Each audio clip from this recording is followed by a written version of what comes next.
So hello guys.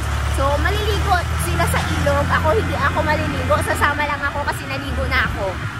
Diba? Sila kasi hindi pa sila nagligo. Kaya ang babaho nila. JK.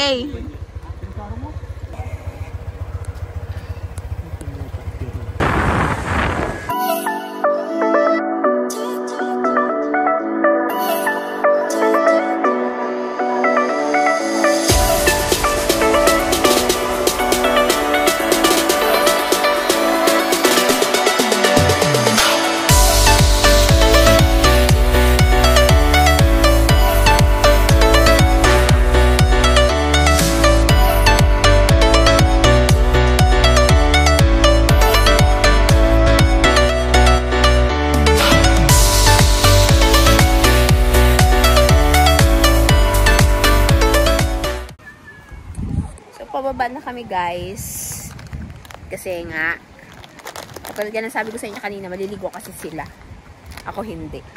So nabili lang ng snacks kasi habang naliligo sila kakain-kain ako. No.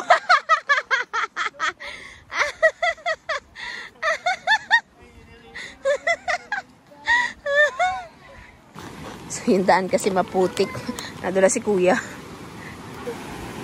So, mataas na masyado yung tubig, guys. And malakas na masyado yung alon.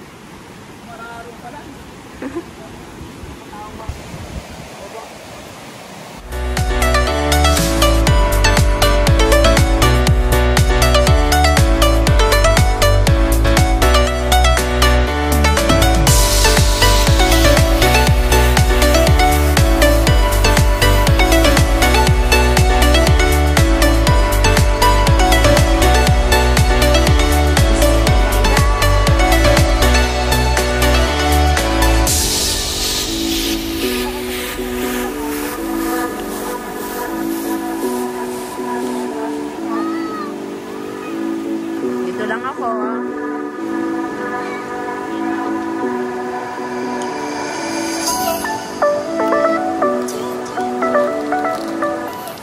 Wala ako guys. Doon sa maliligo. Ay, naligo na nga ako katulad yung sinabi ko kanina. Hindi natinggit kasi lang lamig ng tubig. Galing na ako inggit.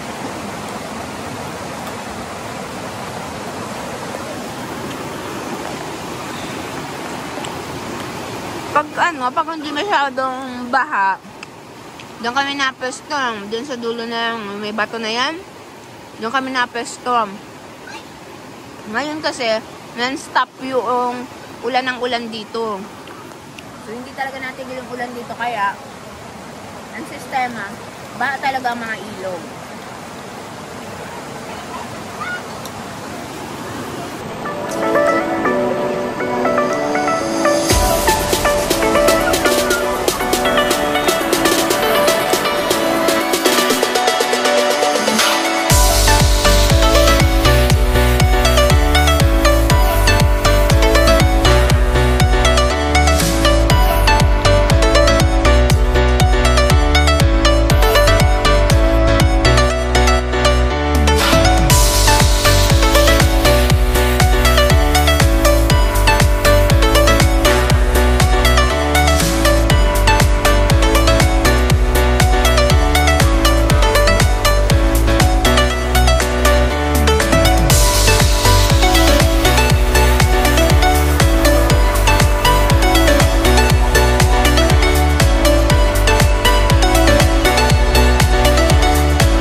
So, tapos nang maligo ang mga person, uuwi na kami.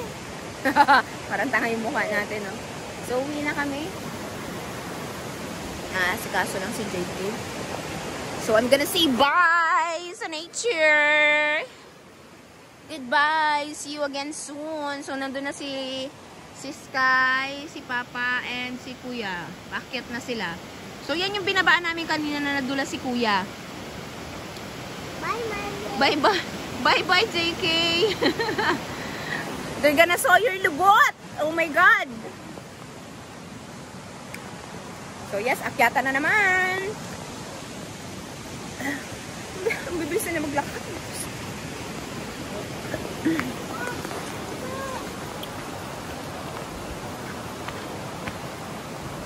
Alright.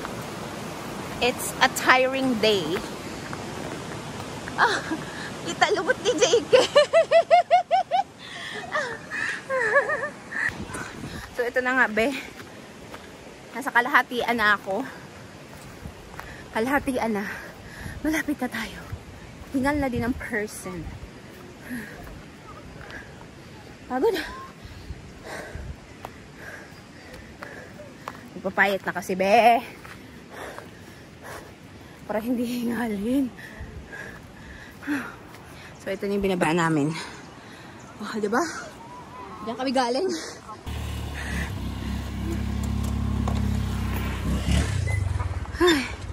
Pagod. Let's go, JK! Nakasakay na ang person! Rough road naman ang daan. Balik na kami. Hindi naman kami gaanong nagtagal.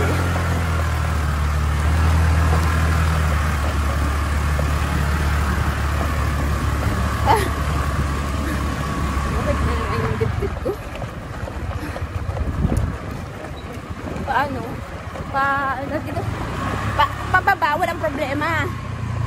Pero yung paakyat, sobrang pagod, day. Grabe. So, eto na. Pabalik na kami. Hindi na rough road. Mamaya may dadaanan pa kami yung rough road ulit. So, eto na yung sinasabi ko. Rough road ulit. Hindi naman to gaano mahaba na rough road.